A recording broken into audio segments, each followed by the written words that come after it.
Office থেকে ফিরে fresh হয়ে গৌরব সাথে চা নিয়ে বসেছে এমন সময় গৌরবের ফোনে একটা কল আসে। কলটা আর কেউ না, করেছে তার মাসির ছেলে রাকেশ। রাকেশ গৌরবের চেয়ে অনেকটাই ছোট। গত বছর সে ইঞ্জিনিয়ারিংয়ের লাস্ট সেমিস্টার দিয়েছে এবং ক্যাম্পাসিংয়ে চাকরিও পেয়েছে। ছেলেটা খুবই ব্রিলিয়েন্ট ও পরিশ্রমীও বটে। গৌরব ওর ফোনটা ধরতেই রাকেশ বলে, একটা খুশির খবর আছে দাদা, আমার প্রজেক্ট ম্যানেজার হিসেবে প্রমোশন হয়ে গেছে। রাকেশের এই উন্নতিতে গৌরব খুবই খুশি হয়। ছেলেটাকে সে খুবই ভালোবাসে এবং গৌরব জানে নিজের কাজের ক্ষেত্রে রাকেশ ঠিক কতটা পরিশ্রমী। গৌরব অভিনন্দন জানায় তাকে। এবার রাকেশ বলে, দাদা, আমি তো এখন সিনিয়র প্রজেক্ট ম্যানেজার হিসেবে কাজ করব, আর আমার আন্ডারে অনেকে থাকবে যাদেরকে দিয়ে আমাকে কাজ করিয়ে নিতে হবে। কিন্তু আমার ভয় হচ্ছে তাদের অনেকেই আমার থেকে বয়সে অনেক বড়। তারা কি আমার কথা শুনবে? আমি কিভাবে তাদের নেতৃত্ব দেব? তুমি তো এই ফিল্ডে অনেক বছর ধরে আছো, তুমি কি আমাকে একটু গাইড করবে? আর তুমি তো আজকাল আর্থিক সফলতার ক্ষেত্রে গীতার অবদান নিয়েও কত কিছু লিখছ। আচ্ছা, ভগবান শ্রীকৃষ্ণ নেতৃত্বের সফলতার ব্যাপারে কোনো পথ দেখিয়েছেন? গৌরব বলল, হ্যাঁ, গীতা এমন এক জিনিস যেখানে ভগবান শ্রীকৃষ্ণ আমাদের সমস্ত সমস্যার সমাধান দিয়ে গেছেন। সে আমাদের কর্পোরেট লাইফের সাফল্যই হোক বা বিজনেসের উন্নতি। আর জীবনে যদি আর্থিকভাবে সফল হতে চাও তবে সব ক্ষেত্রেই নেতৃত্ব দেওয়া খুব প্রয়োজন। গীতায় ভগবান শ্রীকৃষ্ণ বলেছেন, যদ্যচরতি শ্রেষ্ঠস্ত দেবতর জনা যৎ প্রমাণ কুরুতে লোকস্তনুবর্তে। এখানে ভগবান বলেছেন যে একজন শ্রেষ্ঠ মানুষ যা যা আচরণ করেন, অর্থাৎ যা যা কাজ করেন, অন্য লোকেরাও ঠিক তেমনই আচরণ ও তেমন কাজই করেন। তিনি যা কিছু প্রমাণ বা উদাহরণ হিসেবে প্রস্তুত করেন, সমগ্র বিশ্ব তথা মানব জাতি তা অনুসরণ করে। এটাকে সহজভাবে বলতে গেলে একজন লিডার বা নেতার সবথেকে বড় শক্তি হল তিনি যেমন আচরণ করবেন অন্যরাও সেটাকেই অনুসরণ করবেন। আর এই জন্য লিডারদের কাঁধে অনেক বড় দায়িত্বও থাকে যে তাদের ব্যবহার যেন সব দিক থেকে ভালো হয়। এই কথাটা চাকরির ক্ষেত্রেও খাটে। তোমার ব্যবহার কেমন, তোমার ডিসিপ্লিন কেমন, তোমার নিজের কাজের প্রতি কমিটমেন্ট কেমন, এই সব দেখেই বাকিরা তোমার সাথে কাজ করতে পছন্দ করবে। আর তখনই তুমি একজন সফল নেতা হয়ে উঠতে পারবে। মনে রাখবে, নেতৃত্ব দেবার ক্ষমতা সকলের থাকে না। হাতে গোনা কিছু মানুষের মধ্যে এই ক্ষমতাটি থাকে। এজন্য প্রাচীনকালে মনে করা হতো নেতা যারা হতে পারে তারা জন্ম থেকেই এই ক্ষমতাটি অর্জন করে থাকে। কিন্তু পরবর্তীতে দেখা যায় নেতা হওয়ার ক্ষমতাটি সবাই জন্ম থেকে অর্জন করে আসে না, বরং এমন অনেকেই আছে যারা নিজেদের প্রবল প্রচেষ্টার মাধ্যমে অনেকের মধ্য থেকে নিজেকে নেতা হিসেবে তুলে ধরে। তখনই leaders are born not made এই ধারণাটি পরিবর্তিত হয় এবং সবাই বুঝতে পারে leaders are made not born. এবার প্রশ্ন হলো, তুমি এমন কি আচরণ করবে যাতে তুমি একজন সফল নেতা হয়ে উঠতে পারো? সেক্ষেত্রে ভগবান বলেছেন, প্রথম, শিখতে দ্বিধা করো না। এখানে শেখা বলতে শুধু বইপত্র পড়েই শিখতে হবে এমনটা না। আমাদের চারপাশের পরিবেশ আর মানুষ থেকে অনেক কিছুই শেখার আছে। একজন যোগ্য নেতা এই সুযোগটির পুরোপুরি সদ্ব্যবহার করে। আমরা নিজে নিজে কাজ করে কিছু শিখি, কিন্তু একজন নেতা হতে গেলে তোমাকে অনেক দিকেই দৃষ্টি দিতে হবে। শুধু নিজের অভিজ্ঞতা না, অন্যের অভিজ্ঞতার মাঝে যদি শেখার কিছু থাকে তাহলে সেখান থেকেও শিক্ষা নিতে হবে। শিখতে যদি দ্বিধা করো তাহলে তুমি কোনো দিন নেতৃত্ব দেওয়ার গুণটি ফুটিয়ে তুলতে পারবে না। তুমি যত বেশি শিখবে, নানা রকম অবস্থার মাঝে তুমি ততই খাপ খাইয়ে নিতে পারবে। তুমি যত বেশি শিখবে তত ভালোভাবে তুমি মানুষ চিনতে পারবে। তাই নিজেকে একজন নেতা হিসেবে গড়ে তুলতে চাইলে যে কোনো কিছু থেকে শিক্ষা নিতে দ্বিধাবোধ করবে না। দ্বিতীয়, মানুষকে বুঝতে পারা, অর্থাৎ একজন নেতা হিসেবে তোমাকে অনেক মানুষের সাথে কাজ করতে হবে। তারা হতে পারে তোমার সহকর্মী, হতে পারে তোমার ঊর্ধ্বতন বা অধস্তন কর্মকর্তা। যোগ্য নেতা হয়ে উঠতে চাইলে তাই মানুষকে বুঝতে পারার ক্ষমতাটি থাকা খুবই গুরুত্বপূর্ণ। একজন মানুষের আবেগ অনুভূতি বুঝতে পারা, সেই অনুযায়ী তার সাথে কাজ করা, কারোর ভেতরের সুপ্ত ক্ষমতা বুঝতে পারা আর সেই ক্ষমতাকে কাজে লাগানোর জন্য সাহায্য করা, এগুলো একজন নেতার নিজের যোগ্যতাকেই ফুটিয়ে তোলে। আর তাই নিজেকে নেতা হিসেবে গড়ে তুলতে হলে মানুষকে বুঝতে পারাটা জরুরি। যদি মানুষকে বুঝতে চাও তাহলে মানুষের সঙ্গে মেশা, তাদের সঙ্গে কথা বলা, তাদেরকে গভীরভাবে পর্যবেক্ষণ করা জরুরি। তাহলে তুমি বুঝতে পারবে কখন কার সাথে কিভাবে কথা বলতে হবে বা কাকে কিভাবে বুঝতে হবে। তৃতীয়, মানুষকে তাদের সামর্থ্য ও দুর্বলতা বুঝতে সাহায্য করা। একজন নেতার কাজই হচ্ছে তার সাথে যারা কাজ করে তারা কোন কাজে ভালো তা তাদের সামনে তুলে ধরা এবং সেগুলো কাজে লাগাতে সাহায্য করা। সেই সাথে তাদের দুর্বলতাগুলো চিহ্নিত করে সেগুলোকে শক্তিতে পরিণত করার উপায় দেখিয়ে দেওয়া। এর ফলে অনেকভাবেই লাভ হয়। প্রথমত, সবাই বুঝতে পারে তাদের কথা আলাদা করে ভাবা হচ্ছে, এতে করে তাদের কাজের উদ্যম বেড়ে যায়। দ্বিতীয়ত, এর মাধ্যমে সবাই তোমাকে অন্যের চেয়ে আলাদা চোখে দেখা শুরু করবে। তৃতীয়ত, তাদের সামর্থ্যের জায়গাগুলো তুমি কাজে লাগাতে পারবে। এতে করে একটি সুন্দর ভারসাম্যপূর্ণ দল গড়ে উঠবে। এর জন্য যে একটা দল গড়ে তুলে কিছু মানুষকে তারপর তাদের সামর্থ্য ও দুর্বলতা বের করতে হবে এমন কোনো কথা নেই। তুমি তোমার আশেপাশের মানুষ বা তোমার বন্ধুদেরকেই এই বিষয়ে সাহায্য করতে পারো। নানান বিষয় তাদের পরামর্শ দিয়ে আস্থা তৈরি করে নিতে পারো। চতুর্থত, একটি জিনিসকে বিভিন্নভাবে যাচাই করা।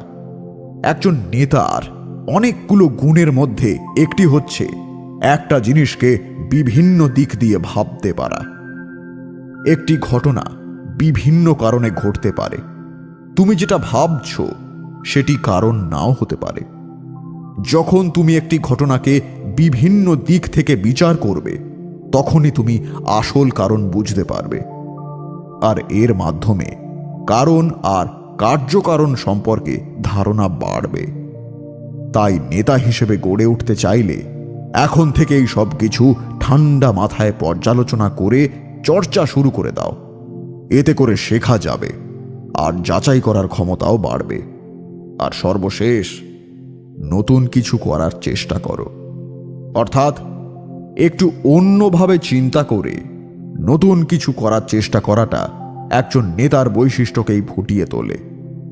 অনেক সময় ধরে চলে আসা একটি সাধারণ কার্যপ্রণালী মেনে চলার বদলে কিভাবে তা পরিবর্তন করে আরও ভালো ফল পাওয়া যায়, একজন নেতার মাথায় এই চিন্তাই থাকে। নিজেকে যদি নেতা হিসেবে গড়ে তুলতে চাও তাহলে তোমাকে একটু অন্যভাবে চিন্তা করার চেষ্টা করতে হবে।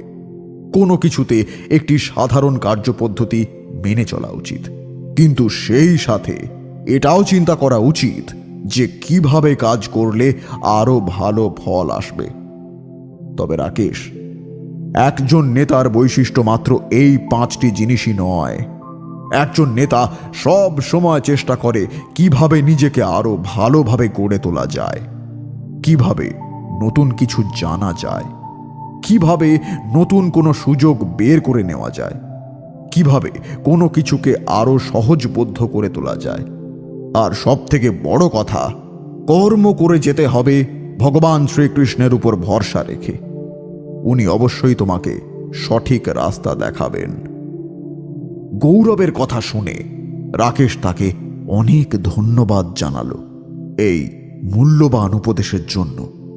আর গৌরবও রাকেশের ভবিষ্যতের জন্য অনেক শুভেচ্ছা জানিয়ে ফোন রেখে দিল।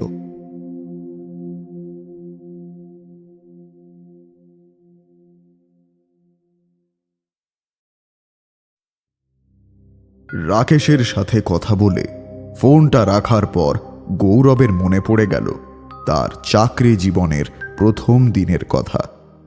সেও তখন সদ্য পড়াশোনা শেষ করে চাকরিতে ঢুকেছে, কিন্তু আর 5 জন সাধারণ ছেলের মতো চাকরির প্রথম দিনে তার মনে ভয় ছিল প্রচুর। নতুন জায়গা, নতুন লোক, এসবের সঙ্গে সে মানিয়ে নিতে পারবে কিনা, তার সহকর্মীরা বা বস কেমন হবে, সেই ভাবনায় তার রাতে ঘুমও হচ্ছিল না। কিন্তু তার সাথে সাথে গৌরব এটাও বুঝতে পেরেছিল যে এই ভয় যদি সে কাটাতে না পারে তাহলে তার ক্যারিয়ারে সে বিশেষ কিছু উন্নতি লাভ করতে পারবে না এবং আর্থিকভাবেও সফল হতেও পারবে না। তাই তখন সে গীতার সাহায্য নিয়েছিল এবং একজন প্রিয় বন্ধুর মতো গীতায় বলা ভগবান শ্রীকৃষ্ণের মহামূল্যবান বাণী তাকে তার ভয় দূর করতে সাহায্য করেছিল। এসব ভাবতে ভাবতে গৌরবের মনে হলো যে ভয়, যে চিন্তা একসময় তার মনকে প্রভাবিত করেছিল তা নিশ্চয়ই আরো কত কত ছেলে মেয়ে যারা নতুন চাকরিতে প্রবেশ করছে বা করবে তাদের মনকেও প্রভাবিত করতে পারে। আর গীতা তাকে যে সমাধানের পথ দেখিয়েছে সেই সমাধান অন্যদেরও জানা উচিত। তাই আর দেরি না করে গৌরব নিজের ফোনটা নিল এবং তার গীতার অবদান পেজটা খুলে আর্থিক সফলতায় গীতার অবদান সিরিজের উপর নতুন একটি পোস্ট লিখতে আরম্ভ করল। গৌরব লিখল, নমস্কার বন্ধুরা, আশা করি ভগবান শ্রীকৃষ্ণের কৃপায় আপনারা সকলে ভালো আছেন এবং নিজের নিজের জীবনে সফলতার পথের প্রত্যেকটি বাধা অতিক্রম করার শক্তি ও সাহস অর্জন করে এক নতুন আলোর দিশা পাচ্ছেন আমার এই সিরিজটির মাধ্যমে। আজ আমি যে বিষয়ে কথা বলবো সেটা আমার মতো যারা কর্পোরেটে চাকরি করবেন তাদের জীবনের সবথেকে বড় বাধা। আচ্ছা, আপনাদের নিজেদের স্কুলের প্রথম দিনের কথা মনে আছে? আমরা বেশিরভাগ মানুষই ওই দিনটা কখনোই ভুলতে পারবো না, কারণ ওই দিন আমরা একটা চেনা পরিবেশ ছেড়ে, নিজের বাবা মাকে ছেড়ে একদম অচেনা একটা পরিবেশে যাই। তখন আমাদের মনে একটা ভয় কাজ করে। ঠিক তেমনি ভয় আবার আমাদের জীবনে ফিরে আসে যখন আমাদের চাকরির প্রথম দিন হয়। এত বছর ধরে যে স্কুল কলেজে আমরা পড়েছি তার থেকে চাকরির জগৎ সম্পূর্ণ আলাদা। নতুন জিনিস, নতুন জায়গা, নতুন লোক, এসব কিছুর সাথে আমরা মানিয়ে নিতে পারবো কিনা, আমাদের কাজ আমরা ঠিক করে করতে পারবো কিনা, সেই নিয়ে সব সময় আমাদের মাথার মধ্যে চিন্তা এবং মনের মধ্যে ভয় ঘুরপাক খেতে থাকে। আর এই ভয়কে যদি আমরা প্রশ্রয় দিই তাহলে আমরা আমাদের জীবনে না আর্থিক আর না মানসিক কোনোভাবেই সফল হতে পারবো না। তাই সবার আগে আমাদের মন থেকে এই ভয়টা দূর করতে হবে। ভগবান শ্রীকৃষ্ণ গীতায় বলেছেন, হত বৈ প্রাপ্যসি স্বর্গম জিত্বা ভক্ষসে মহিমা তস্মাদ উত্তিষ্ঠ কৌন্তেয় যুদ্ধয়া কৃত নিশ্চয়। অর্থাৎ সফল হতে হলে ভয় দূর করতে হবে।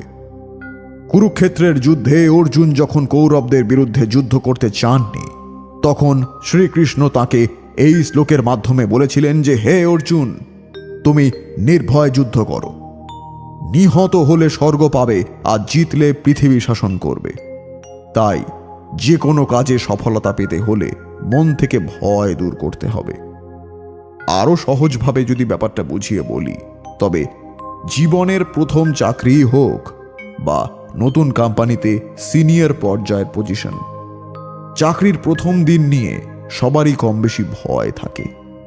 এই কোম্পানিতে হয়তো কাউকে আপনি চেনেন না, টিমের পরিস্থিতি সম্পর্কে ধারণা নেই, এমনকি এখানে নিজের দায়িত্বটাও হয়তো পুরোপুরি পরিষ্কার না এখনো।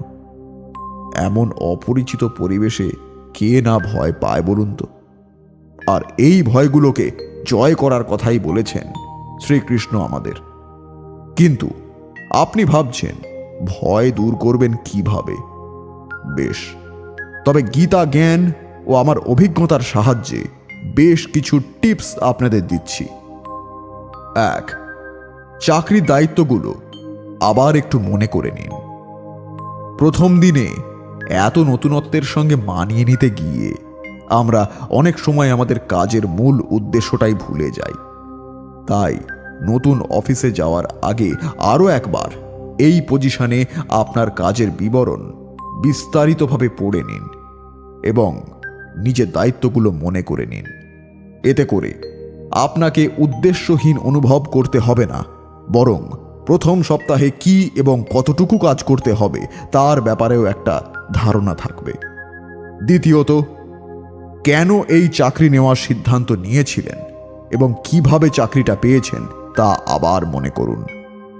যিনি আপনাকে চাকরি দিয়েছেন, আপনাকে নিয়োগ করার পিছনে অবশ্যই কোনো উপযুক্ত কারণ তার কাছে রয়েছে। আপনার দক্ষতার উপর তাঁর বিশ্বাস আছে এবং আপনি এই চাকরির জন্য যোগ্য ব্যক্তি বলেই এই দায়িত্ব আপনাকে দেওয়া হয়েছে। তাই নিজের উপর বিশ্বাস রাখুন।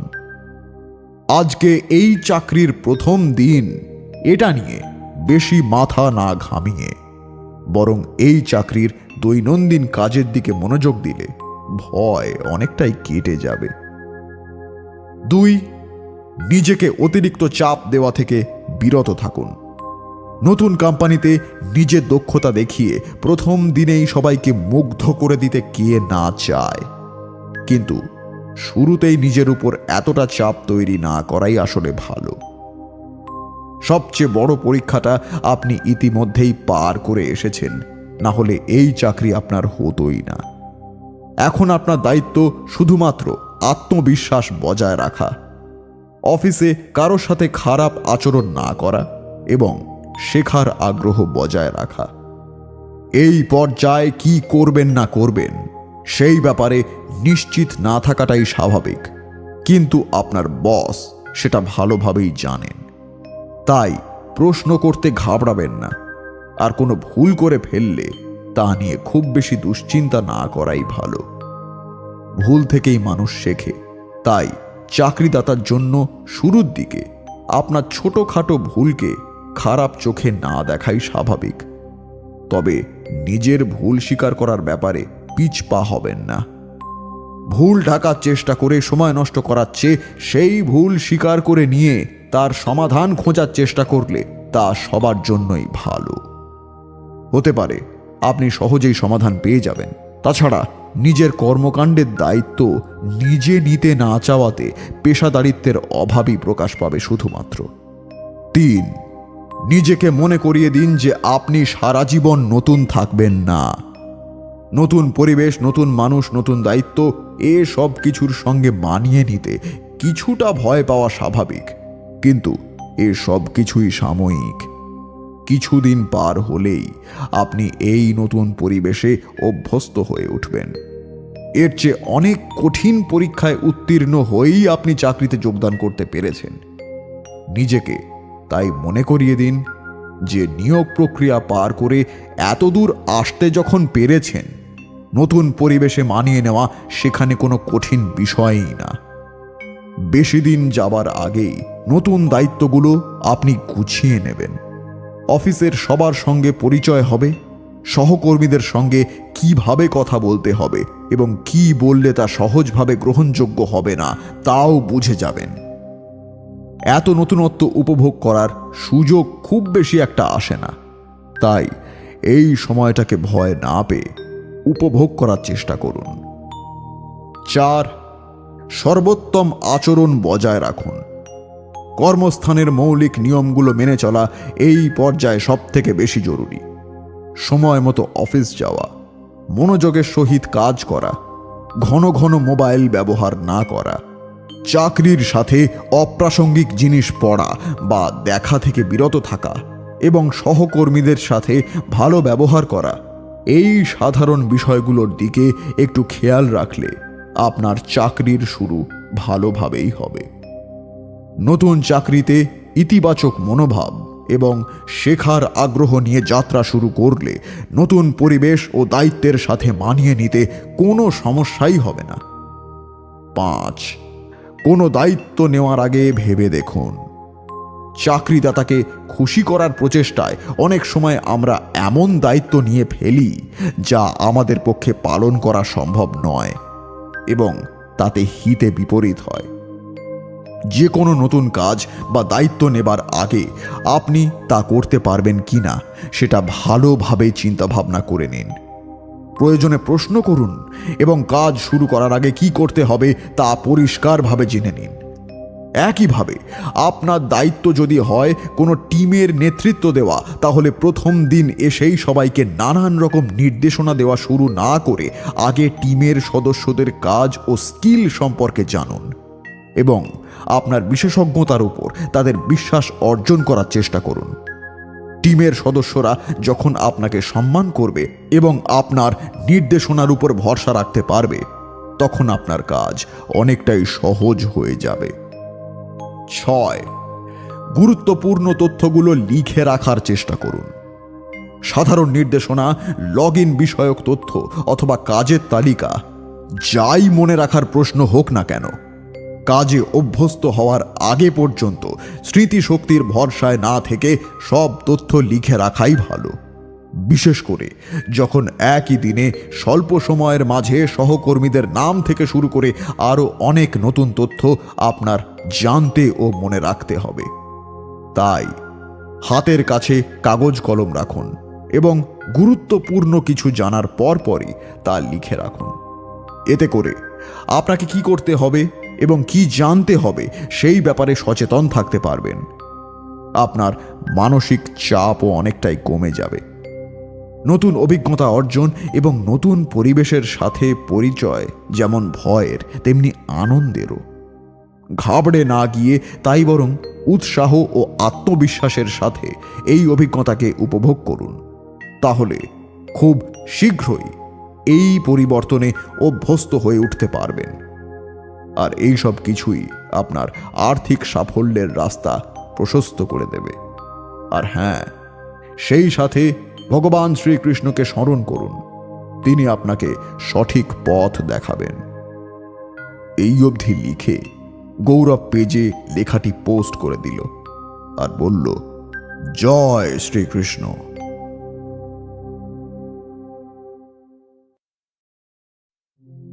গৌরব যখন থেকে তার গীতার অবদান সম্পর্কে পেজে লিখতে আরম্ভ করেছে, তবে থেকে অফিসে তার সহকর্মী ও তার জুনিয়ররা তাকে বেশ সমীহ করে চলে। বিশেষ করে যবে থেকে গৌরব আর্থিক সাফল্যের ব্যাপারে লেখা শুরু করেছে, মানুষজন আরও বেশি ফলো করছে তার পেজটাকে। একদিন অফিসে লাঞ্চের পর হাতে বেশি কাজ ছিল না বলে সবাই এদিক ওদিক গল্প করছিল, আড্ডা মারছিল। এমন সময় গৌরবের টিমের বেশ কিছু জুনিয়র গৌরবকে ঘিরে ধরে। ওদের মধ্যে একজন বলে, আচ্ছা দাদা, এই যে তুমি আর্থিক সাফল্যের ব্যাপারে পোস্টগুলো লিখছ, সেগুলো আমরা সবাই পড়ছি, চেষ্টাও করছি ফলো করার। তবে তুমি তো আমাদের কাজের ফিল্ডটা জানোই। আমাদের সবার বাধা ধরা মাইনে, তার মধ্যে সংসারের খরচ, নিজের খরচ, এসব কিছুর পরেও কিভাবে আর্থিকভাবে আমরা সফল হতে পারি? চাকরিতে উন্নতির ক্ষেত্রে আমাদের ঠিক কোন কোন বিষয়গুলো মাথায় রাখতে হবে সবার আগে? গীতায় ভগবান শ্রীকৃষ্ণ এই ব্যাপারে কিছু বলে গিয়েছেন। গৌরব বলল, চাকরির ক্ষেত্রে আমরা সব করি, কিন্তু যে আসল বিষয়টা ভুলে যায় সেটা হলো ডেডিকেশন বা কাজের প্রতি নিজেকে উৎসর্গ করা বা নিজের কাজের প্রতি মনোযোগ দেওয়া। আর এটা শুধু চাকরির ক্ষেত্রে নয়, যে কোনো ফিল্ডে, যে কোনো কাজে যদি সাফল্য পেতে হয় তবে সেই কাজের প্রতি নিজেকে ডেডিকেটেড থাকতে হবে, নিজের সবটুকু উজাড় করে দিতে হবে। আর নিজেকে উজাড় করে কর্ম করে যাওয়াই হলো সাফল্যের মূল চাবিকাঠি। তবে এক্ষেত্রে দুটো জিনিস মাথায় রাখতে হবে। নিজেকে উৎসর্গ করে কাজ করার প্রথম শর্তই হলো কর্মফলের প্রতি আসক্তি না রাখা। আসক্তি থাকলেই নিজেকে উৎসর্গ করা আর হয়ে উঠবে না। গীতায় ভগবান শ্রীকৃষ্ণ এই বিষয়ে একটা সুন্দর শ্লোক দিয়ে বর্ণনা করেছেন। তিনি বলেছেন, তস্মাদ সক্ত সততং কার্যং কর্ম সমাচর আসক্ত হ্যাচরণ কর্ম পরমাপ্নতি পুরুষ। অর্থাৎ কর্মফলের প্রতি আসক্তি রহিত হয়ে কর্তব্য কর্ম সম্পাদন করো। অনাসক্ত হয়ে কর্ম করার ফলেই মানুষ পরতত্ত্বকে লাভ করতে পারে। এটাকে যদি সহজভাবে বলি তাহলে এখানে পরতত্ত্ব কথার অর্থ সাফল্য। অর্থাৎ সাফল্য লাভ করতে হলে আসক্তি ত্যাগ করে শুধু নিজের কর্তব্য পালন করে যেতে হবে। আর দ্বিতীয় কথাটা আর একজন জুনিয়র বলে উঠল। গৌরব বলল, দ্বিতীয় কথাটি হলো নিজেকে ঠিক কিভাবে উৎসর্গ করবে, কিভাবে নিজের সম্পূর্ণ মনোযোগ নিজের কাজের প্রতি দেবে। এই নিয়ে তোমাদের কয়েকটা টিপস দিতে পারি। হ্যাঁ দাদা বলুন না, সবাই একসাথে বলে উঠল। ওদের উৎসাহ দেখে গৌরব বলতে শুরু করল, মনোযোগের সাথে কাজ করার গুরুত্ব আমরা সকলেই জানি। মনোযোগ ধরে রাখতে পারলে একদিকে যেমন ভুল হওয়ার সম্ভাবনা অনেক কমে যায়, অন্যদিকে কর্মক্ষেত্রে সফল হবার সম্ভাবনা বাড়ে। সমস্যাটা হচ্ছে অফিসে বস ও কলিগদের মাঝে বসে কাজ করার সময় মনোযোগ ধরে রাখাটা বেশ কঠিন। আবার অনেকের স্বভাবগতভাবেই মনোযোগ ধরে রাখতে অসুবিধা হয়। তাই কয়েকটি বিষয় আমাদের মাথায় রাখতে হবে। সেগুলো হলো, 1. গুছিয়ে কাজ করা। তোমার কাজ আর আশেপাশের পরিবেশ যত অগোছালো থাকবে, খুঁটিনাটি বিষয়গুলো থেকে মনোযোগ সরে যাওয়ার সম্ভাবনা ততই বেশি। তাই মনোযোগ বাড়ানোর অন্যতম একটা উপায় হচ্ছে সব কিছু যতটা সম্ভব গুছিয়ে রাখা। গুছিয়ে কাজ করার মানে এটা নয় যে তোমার ডেস্ক সব সময় সুন্দরভাবে সাজানো থাকবে বা কোনো অপ্রয়োজনীয় জিনিস থাকবে না। এর মানে হচ্ছে তোমার কখন কি করতে হবে তার পরিকল্পনা গোছানো। ক্যালেন্ডার ব্যবহার করে সব অ্যাপয়েন্টমেন্ট ও মিটিং শিডিউল করতে হবে, যাতে কোনোটার কথা সহজে ভুলে না যাও, এবং প্রতিটি মিটিংয়ের জন্য তথ্য ও আইডিয়া নোট করে রাখো। এরপর ডেডলাইন ও অন্যান্য গুরুত্বপূর্ণ তারিখের উপর ভিত্তি করে প্রতিদিন কি কি করতে চাও তার পরিকল্পনা করো। 2. ডিস্ট্রাকশন থেকে দূরে থাকা। মোবাইল ফোন থেকে শুরু করে পাশের ডেস্কে বসা কলিগ পর্যন্ত কাজের সময় আমাদের মনোযোগ আকর্ষণ করার জিনিসের অভাব হয় না।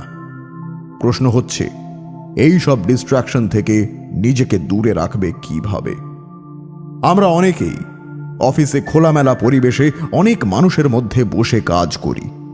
ফলে দেখা যায় সব সময়ই কেউ না কেউ কথা বলছে অথবা হাঁটা চলা করছে। তোমাকে নিজেকে এই সব কিছু থেকে মানসিকভাবে আলাদা করতে শিখতে হবে, যাতে তুমি কাজের দিকে সম্পূর্ণ মনোযোগ দিতে পারো। এছাড়াও মোবাইলে নোটিফিকেশন বন্ধ রাখা অথবা মোবাইল দূরে রেখে কাজ করতে বসা, ডেস্কটপে ইমেল ও মেসেজ নোটিফিকেশন বন্ধ করে রাখা, এই সবও কাজ থেকে হঠাৎ মনোযোগ সরে যাওয়ার সম্ভাবনা অবশ্যই কমাবে। 3. নিয়মিত বিরতি নাও। যতক্ষণ আমরা কাজ করি আমাদের মস্তিষ্কের পেশিগুলো ততক্ষণ বিশ্রাম নেবার সুযোগ পায় না। ফলস্বরূপ এই পেশিগুলো ক্লান্ত হয়ে পড়ে এবং যে কোনো কাজে সম্পূর্ণ মনোযোগ দেওয়ার ক্ষমতা হারিয়ে ফেলে।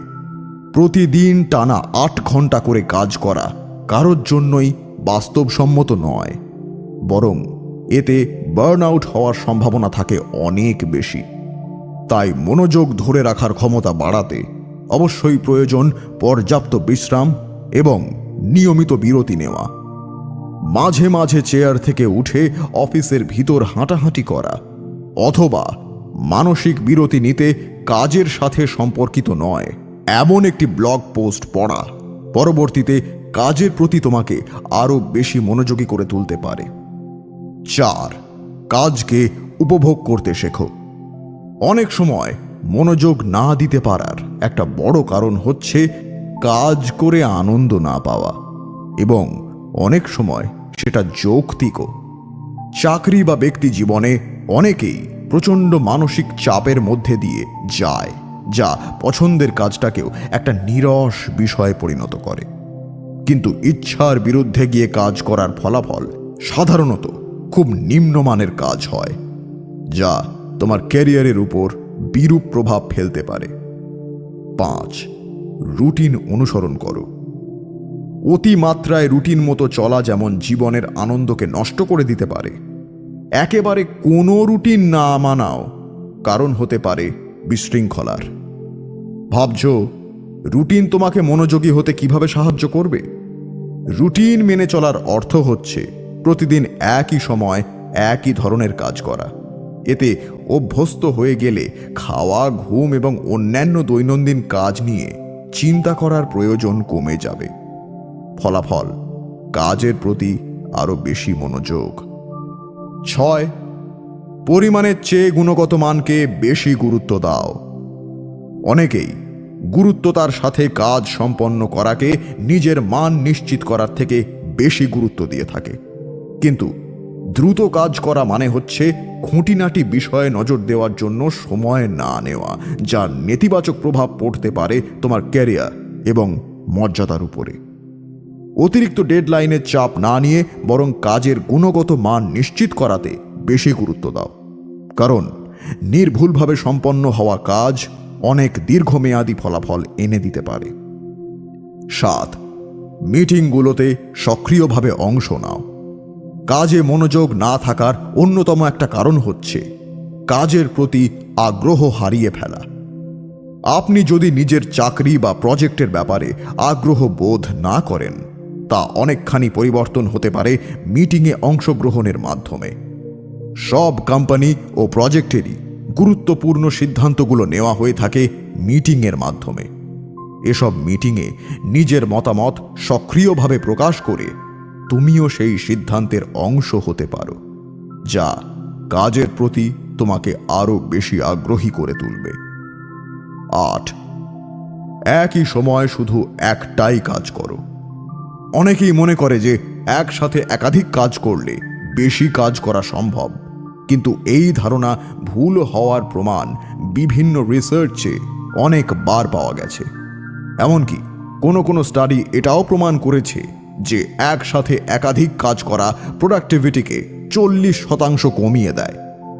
এর অন্যতম কারণ হলো বারবার এক কাজ থেকে মনোযোগ সরিয়ে আর এক কাজে মনোযোগ দেওয়া।